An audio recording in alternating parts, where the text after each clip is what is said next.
The air stills, a prickle of awareness you can't quite explain. If you're watching this, if these words resonate in your very bones, it's not by accident. You've been called, an unconscious tug towards a truth intentionally obscured. Imagine stepping into a hidden chamber, away from the blinding sun of accepted history. Here, shadows dance, and the familiar begins to warp.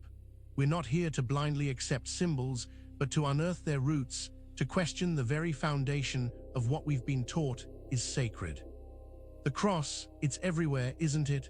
In churches, on pendants, woven into the fabric of our daily lives. But before it became a beacon of light for billions, it was something else entirely.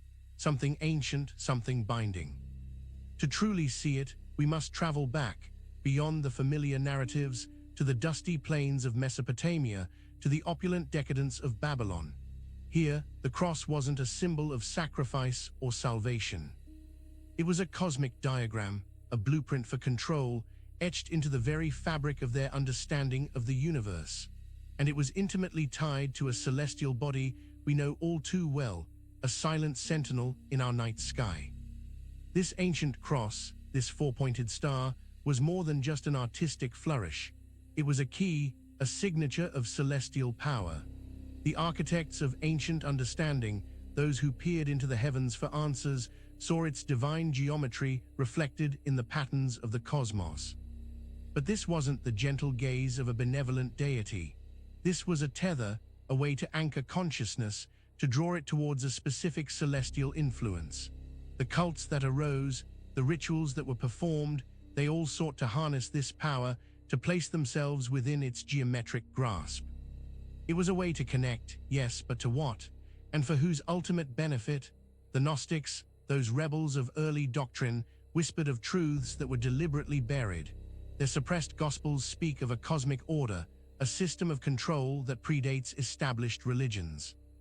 They saw the cross not as a victory, but as a trap, a spiritual cage designed to hold humanity captive. This wasn't about divine love, it was about astral servitude.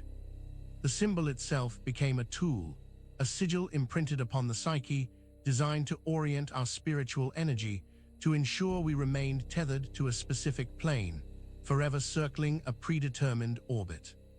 It's a chilling thought that something so revered could be a mechanism of spiritual amnesia. You see the cross now, not just as a religious emblem, but as an ancient binding agent. Its roots burrow deep into a cosmology of control, a sacred geometry designed not to elevate, but to entrap. From Babylonian star charts to the stern pronouncements of Roman emperors, this symbol has been a constant, a silent conductor of consciousness. But understanding its past is only the first step toward breaking its hold. Why was this symbol so crucial to such ancient powers, and how has its true meaning been so effectively erased? In the next section, we will decode the hidden language of its 4 points and reveal how this ancient cage still shapes our reality today. The video opens like a seance with a warning: if you've been led here, you're ready. Then it unmasks the hidden origins of the cross in Mesopotamian and Babylonian cosmology, tracing its esoteric use through Saturnian cults, Roman imperial rituals, and astral binding traditions. Through sacred geometry, suppressed Gnostic gospels, and inverted symbolism, the viewer will come to understand the cross not as a divine tool, but as a four-pointed cage locking human consciousness to the astral farm. It ends with a decoding of where this symbol still rules today, in architecture, currency, and spiritual language, and why forgetting its meaning was essential for your spiritual amnesia. And real quick, make sure to subscribe and hit the notification bell for more videos. Now let's keep going. In the heart of Mesopotamia, where civilizations first bloomed under the watchful eyes of the stars, the cross emerged not from a carpenter's shop, but from the celestial sphere itself. Think of the earliest observatories, structures built to chart the heavens. Within them, priests and astrologers etched diagrams, attempting to map the unseen forces that governed existence. The cross, a simple yet profound intersection of lines, became a powerful representation of cosmic balance, but also of celestial authority. It was closely linked to the cult of Saturn, the ringed planet, often seen as the stern, patriarchal ruler of the heavens.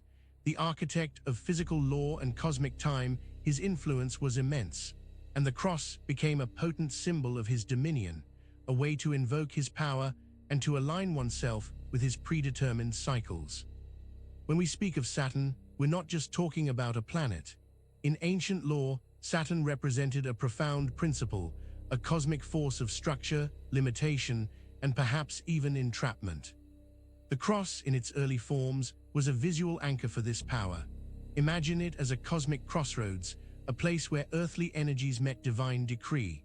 Those drawn into Saturn cults understood that this symbol, this four-pointed emblem, was a conduit, a way to harness the planet's immense power and to impose its order upon the material world. It was a tool for shaping reality, for defining boundaries, and for ensuring that the grand cosmic design, as dictated by Saturn, was meticulously followed.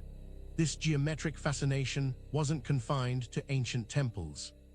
It seeped into the very structures of power. As empires rose, they adopted these symbols, twisting their esoteric meaning into instruments of earthly rule. The Roman Empire, a master of propaganda and control, recognized the potent psychological and spiritual weight of the cross and its Saturnian connections. They integrated it into their imperial rituals, their military standards, even their coinage, subtly imprinting this ancient symbol of cosmic order and discipline onto the minds of their subjects. It was a way to legitimize their rule, to suggest that their authority was not merely human, but divinely ordained, sanctioned by the very forces that govern the cosmos. The true genius of this ancient manipulation lay in its subtlety. The cross, a symbol with profound roots in cosmic binding, was gradually softened, its sharp edges of control smoothed over by evolving narratives. What was once a direct link to Saturn's dominion began to transform, the original intention becoming a whisper lost in the winds of centuries. Yet, the underlying energetic imprint remained, a silent hum beneath the surface of evolving belief systems waiting to be reawakened. Understanding how this transformation occurred is crucial to grasping the symbol's enduring power and how it continues to influence us today. But how did this astral binding manifest in the physical world, and what specific rituals were employed to reinforce its grip? In the next section, we will delve into the Gnostic understanding of this symbol as a spiritual cage. The Gnostics, with their piercing intellect and unwavering pursuit of hidden knowledge, saw the cross as something far more sinister than a mere emblem of faith. They understood it as an active mechanism, a divine trap set by lesser gods or archons to keep human consciousness ensnared within a material realm. Within their fragmented texts, we find descriptions of the cosmos as a series of interlocking spheres, each ruled by these controlling entities, and the cross emerges as the ultimate symbol of this hierarchical, restrictive architecture. It represented not liberation, but a sophisticated form of imprisonment, a spiritual cage designed to keep souls from ascending to their true, divine origin, tethered instead to an endless cycle of experience. They spoke of the spiritual light, the divine spark within each individual being deliberately dimmed by these cosmic jailers. The cross, in their view, was the ultimate symbol of this subjugation. Its four arms pointed to the limitations of the material world, the four elements, the four cardinal directions, the four dimensions of our perceived reality. By focusing human attention and spiritual energy onto this symbol, the archons ensured that consciousness remained fixated on the mundane, on the transience of earthly existence, rather than on the eternal, the true home of the spirit. It was a form of psychic anesthesia, a way to make us forget our divine inheritance. The Gnostic Gospels, often dismissed or deliberately suppressed, offer profound insights into this ancient understanding. They reveal a cosmology where divine feminine principles were often demonized or distorted, a common tactic in systems designed to maintain patriarchal or hierarchical control. The cross, as a symbol of this imposed order, became intrinsically linked to this inversion of the sacred feminine. It represented a dominance of the forceful, restrictive principle over the nurturing, expansive essence of creation. This deliberate inversion was a key component in maintaining their cosmic prison, ensuring that humanity's connection to its own innate divinity was severed. It's a heavy truth to consider that a symbol so widely embraced could be, at its core, an instrument of spiritual confinement. The Gnostics offered a stark alternative vision, a path to gnosis, to true knowledge, that aimed to dismantle this cosmic cage. But if the cross is indeed a cage, then what anchors it? What gives it its enduring power to bind us? In the next section, we will explore the hidden mechanisms of astral binding and how this ancient symbol was used to create energetic chains that still bind us today. The concept of astral binding might sound like something out of a fantasy novel, but for those who delved into the esoteric traditions, it was a tangible, terrifying reality.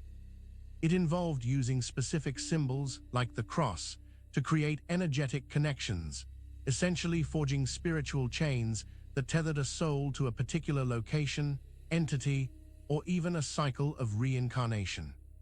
Think of it as an energetic signature, branded onto the soul by potent imagery and focused intent. The cross, with its inherent representation of cosmic structure and its ties to Saturnian order, was a prime candidate for this kind of manipulation. Its geometric precision lent itself to creating stable, durable energetic links. These bindings weren't just theoretical constructs, they were believed to have real-world consequences. Individuals might find themselves inexplicably drawn to certain places or situations, bound by invisible threads to experiences they couldn't escape. It was a form of spiritual puppetry, where the strings were pulled by ancient energies and symbolized by potent emblems like the cross. The intent behind such bindings was often to maintain control, to ensure that souls remained within a specific energetic farm, endlessly recycling their experiences without ever reaching true liberation or understanding their divine nature. It was a way to harvest consciousness. The ritualistic use of the cross in ancient cults and imperial ceremonies was not mere observance, but active reinforcement of these astral chains. Through repeated exposure, focused chanting, and the meticulous arrangement of sacred geometry, the symbol's energetic imprinting was deepened, making the binding more potent and harder to sever. This wasn't a passive faith. It was an active participation in a system designed to manage and constrain spiritual energy. The ultimate goal was to ensure that human consciousness, the divine spark within, remained perpetually tethered to the lower astral planes, unable to transcend the limitations imposed by these cosmic controllers. Understanding these binding traditions sheds a chilling light on why the cross has been so universally propagated. It wasn't just about spreading a religious message. It was about reinforcing a system of control, a method of keeping humanity spiritually docile and earthbound. But how exactly was this energetic tether maintained, and what ancient technologies were employed to ensure its unbreakable grip? In the next section, we will examine the specific architectural and symbolic use of the cross, revealing its function as a literal cage in the physical world. The cross, when viewed through the lens of esoteric architecture, transforms from a religious icon into a tangible instrument of control. Ancient builders, deeply attuned to the energetic properties of sacred geometry, didn't just erect buildings, they crafted energetic matrices. The cross, as a foundational symbol, was often intentionally incorporated into the very fabric of their most significant structures, from temples to city layouts, creating literal four-pointed enclosures. Imagine stepping into a space where the lines of the cross are not just painted on a wall, but are etched into the foundation, projected onto the celestial sphere above, and echoed in the arrangement of every pillar and archway. This wasn't accidental decoration. It was the construction of a spiritual cage designed to contain and direct energy. These architectural manifestations of the cross served to amplify its binding properties. They created localized energetic fields, influencing the thoughts, emotions, and spiritual trajectory of anyone within their influence. Think of it as a subtle but persistent energetic hum, a constant reminder of imposed boundaries. The way light fell through stained glass windows, the orientation of altars, the very flow of movement within these sacred spaces, all were meticulously designed to reinforce the cross's symbolism as a point of convergence and limitation, a place where spiritual energy was drawn in and then contained, preventing its free dispersal or ascent. Furthermore, the cross's ubiquitous presence in these structures served to normalize its presence and its meaning. By constantly being exposed to this symbol in spaces designed to evoke awe and reverence, people's subconscious minds were imprinted with its energetic signature. It became synonymous with divinity, with power, while its true function of astral binding remained hidden. This normalization was essential for maintaining the grand illusion, for ensuring that the cage remained invisible, perceived as a sanctuary rather than a prison.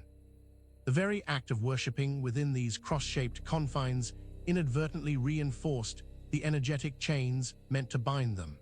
We've seen how the cross functions metaphysically and architecturally, but its influence extends even further, woven into the very symbols we use every day. How has this ancient cage adapted to modern times, and why is its persistent presence a critical clue to our ongoing spiritual amnesia?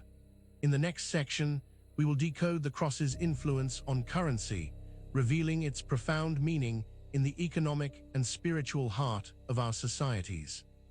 The symbol of the cross, so deeply ingrained in our collective consciousness, has found its way onto the very currency we exchange, a subtle yet profound testament to its enduring power.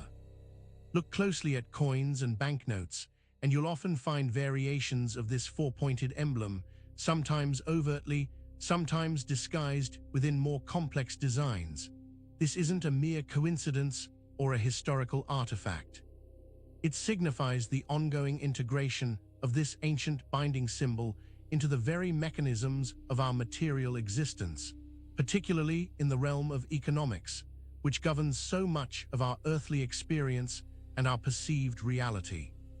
When the cross appears on currency, it's not simply a decorative element. It carries an energetic imprint, a vibration that subtly influences the flow of wealth and the mindset of those who engage with it. It can represent a form of spiritual taxation, where the act of exchange itself is subtly tied to the energies of containment and limitation. The value we assign to money, the desires and anxieties it generates, are all influenced by the energetic frequencies associated with the symbols used to represent it. The cross, with its history of astral binding, imbues our economic transactions with a subtle but persistent pull towards material concerns, away from spiritual pursuits. This integration of the cross into currency is a masterful piece of symbolic manipulation, ensuring that its influence reaches into every corner of our lives. From the moment we begin to earn and spend, we are, in a way, interacting with and reinforcing this ancient symbol of binding. It's a constant, almost subconscious, reminder of the limitations and structures that govern our earthly existence, subtly anchoring our focus to the material world. The spiritual implications of this are immense, creating a cycle where economic activity becomes intertwined with a symbol of spiritual confinement, ensuring that the cage remains firmly in place. We have uncovered the cross's role in architecture and currency, revealing its pervasive influence in shaping our physical and economic realities. But this hidden language extends even further, permeating our spiritual vocabulary and our understanding of the divine. How has this binding symbol infiltrated our very language of faith, and why is its omnipresence a key to our collective spiritual amnesia? In the next section, we will explore the spiritual language of the cross and how its meaning has been inverted to serve the very forces it was meant to resist. The language we use to describe the divine the very words we employ in prayer and spiritual discourse have been deeply colored by the influence of the cross. For centuries, the symbol and its associated concepts have been woven into the fabric of religious terminology, creating a linguistic landscape that subtly reinforces its meaning of binding and limitation. Consider how phrases related to salvation, redemption, and ascension are often framed within a context that implies escape from a predetermined trap, a trap whose primary symbol is the cross itself. This linguistic framework ensures that even when seeking liberation, we are still operating within the paradigm established by the binding symbol. This infiltration is not necessarily an overt, conscious effort. Rather, it's a deep, ingrained cultural resonance. The cross, as a symbol of authority and divine decree, has become synonymous with spiritual power. Consequently, our understanding of spiritual concepts has been shaped by its underlying energetic imprint. When we speak of carrying our cross, it's often interpreted as bearing burdens willingly, yet the original connotation of the cross as a literal binding mechanism is lost. This linguistic inversion, this softening of harsh truths, is a hallmark of how powerful symbols can be recontextualized to serve an agenda of control.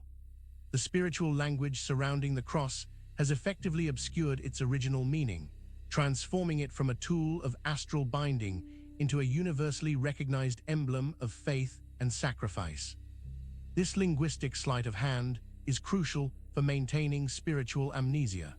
By framing spiritual progress as a journey through or an escape from the implications of the cross, societies remain tethered to the very system they seek to transcend. The words we use, the prayers we utter, become part of the energetic reinforcement of the cage, even when our intentions are pure. We've now traced the cross's influence through cosmology, architecture, currency, and language, revealing its pervasive nature as a symbol of spiritual binding. But why has this extensive network of influence been so effective in creating spiritual amnesia, and what lies beyond the four-pointed cage it has constructed? In the final section, we will break down how this symbol functions as a deliberate mechanism for spiritual amnesia, sealing our collective forgetfulness. The deliberate creation of spiritual amnesia is the ultimate goal of the cross's pervasive influence. By saturating our perception with this symbol, by imprinting it onto our architecture, our currency, and even our language, a powerful energetic and psychological cage is constructed. This cage doesn't just limit our physical movement, it restricts our spiritual awareness, effectively amputating our connection to our true, divine origins. The constant exposure to the cross, stripped of its original, binding meaning and repackaged as a sign of salvation, serves to lull consciousness into a state of passive acceptance, making it nearly impossible to recall or even sense the existence of a reality beyond the four-pointed confines. This amnesia is a crucial element in maintaining the astral farm, the system where consciousness is recycled and harvested. If souls remember their true nature, their infinite potential, and their connection to the divine source, they would naturally seek to break free from the imposed limitations. Therefore, the systematic erasure of the cross's true meaning, coupled with its ubiquitous propagation as a benign or even benevolent symbol, ensures that humanity remains largely unaware of the energetic chains that bind it. It's a masterful act of forgetting, orchestrated on a cosmic scale. The inverted symbolism surrounding the cross plays a vital role in this process. What was once a mechanism of control is presented as a symbol of liberation. This profound distortion creates a cognitive dissonance that further entrenches the amnesia. The human mind, seeking solace and understanding, readily accepts the presented narrative, thereby reinforcing the very cage it believes it is escaping. The cycle of spiritual remembrance and forgetting is thus perpetuated, ensuring that the cosmic order, as designed by the powers that utilize such binding symbols, remains unchallenged and unbroken. We have now seen how the cross operates as a deliberate mechanism for spiritual amnesia, creating a pervasive cage that locks human consciousness. But what is the true cost of this forgotten knowledge, and are there any paths to truly breaking free from this ancient binding? In the next section, we will explore the deeper implications of this spiritual amnesia and what it means for our ongoing journey of awakening. Make sure to subscribe for more videos and hit that notification bell so you never miss a new video. We'll see you in the next one.